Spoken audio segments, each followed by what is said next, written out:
says more than 1,700 people have been airlifted out by the RAF in the last 24 hours. It's our political correspondent, Ian Lutz.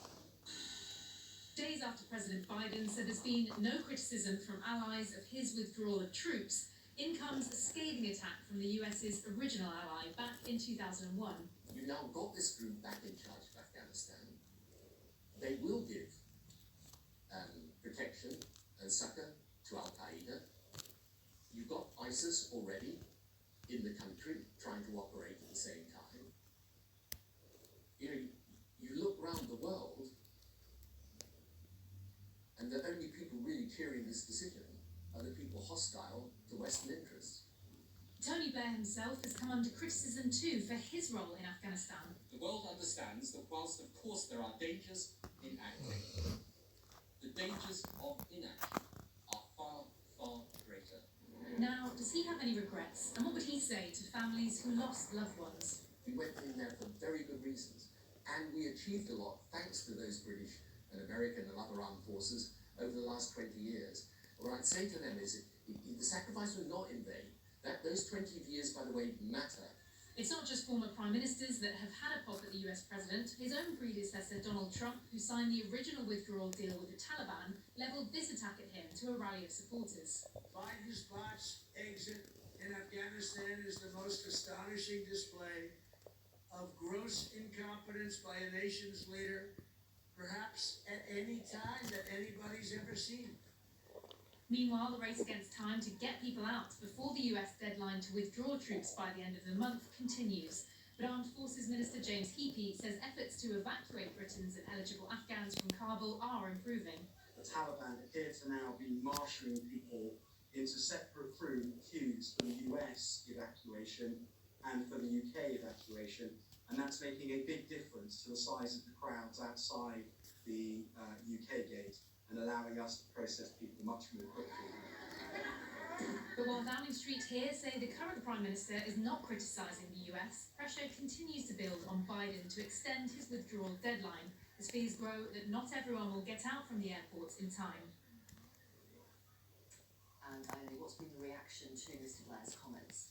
Well, there's been a mixed reaction really, some supportive of him, but some critical too of his role in Afghanistan, particularly from the left of his party. We've had people like Labour's former Shadow Chancellor John McDonnell say that Blair has some front criticising Biden when he led the UK into conflicts that led to mass civilian loss of life, and also that when Blair led troops in 2001, he implied that this would be something that was short-lived.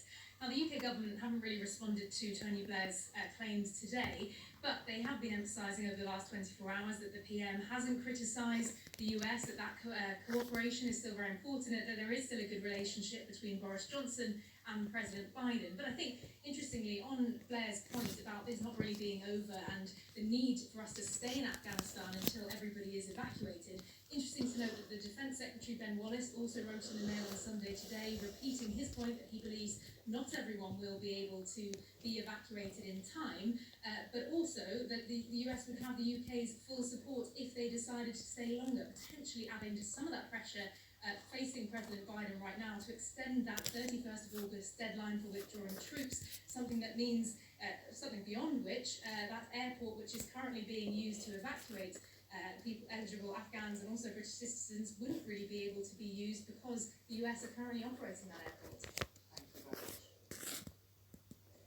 Residents on the US East Coast have been urged to prepare for one of the most powerful storms in years. Hurricane Henri has strengthened from a tropical storm, triggering a state of emergency to be declared in parts of New York State.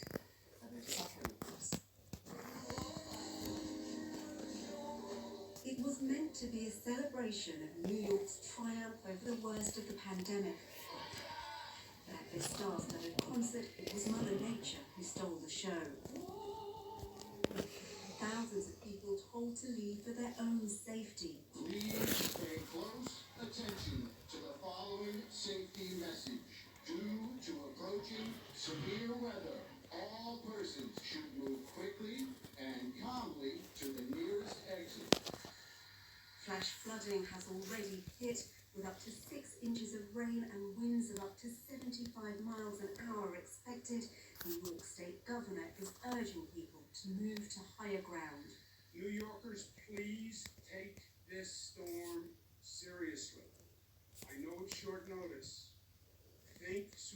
Sandy. That was a category 1. This is a category 1. A state of emergency has been declared in parts of New York, and around 6 million people in Long Island, Connecticut, and Massachusetts are under a hurricane warning, trying to ready themselves for an event that on this part of the US coastline is so rare. On Saturday, Hurricane Grace tore through eastern Mexico, leaving a trail of destruction. At least 8 people have died, including a mother and 6 of her children. I turned around to go into the house, and that's when the roof came off the hill, and they were all down there, my wife and my 6 children. Although this storm has weakened and is predicted to ease by tomorrow, the potential for more flooding and further destruction continues. Megan Biseko, BBC News. Antibody tests are to be widely open to the UK public for the first time in a new programme that aims to find out more about how much natural protection people have after getting coronavirus. Thousands of tests will be available from Tuesday for anyone over 18 if they tested positive for COVID. Charlotte Gallagher joins me now. Tell us more, Charlotte. This is so scientists can monitor the levels of antibodies in people who've tested positive for COVID, and anyone who tests positive with a PCR test from Tuesday will be eligible to be tested. And you'll actually get 2 of these finger prick tests. The first one has to be done as soon as possible. The second is done 28 days later, and that will allow scientists to see the levels of antibodies that have been built up in the body.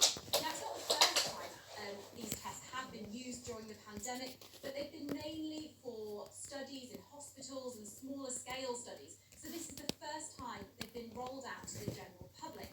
And the data will enable scientists to see